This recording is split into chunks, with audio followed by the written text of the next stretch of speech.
Your backyard is your farm. With over 5 years of gardening experience growing organic pesticide-free crops. Today we're growing carrots with its companion planting, or showing which plants we've companion planted with our carrots over here. Thing is taking the benefits of one plant and putting it next to another plant for the benefits of your primary plant. So in this case, the benefit of our primary plant is carrots. So what would we plant next to carrots? And as you can see over here, we've got onions, and onions have a very, very strong scent. So we're saying the scent of onions will repel any pests that try to come for carrots, and that is usually carrot flies.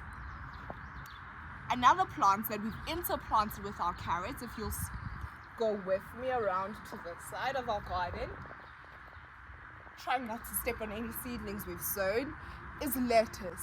And the benefit lettuce provides to our carrots is that lettuce provides shade.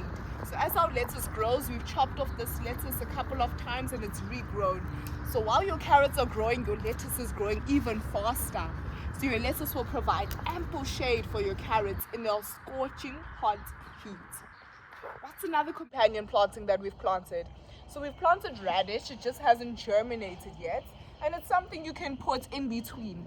So you can either go carrots, onions, carrots, radish, or then you can go carrots, radish, onions, carrots, or whatever you want to do.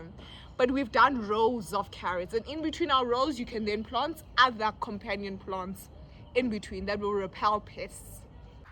Why did we plant beetroot next to carrots?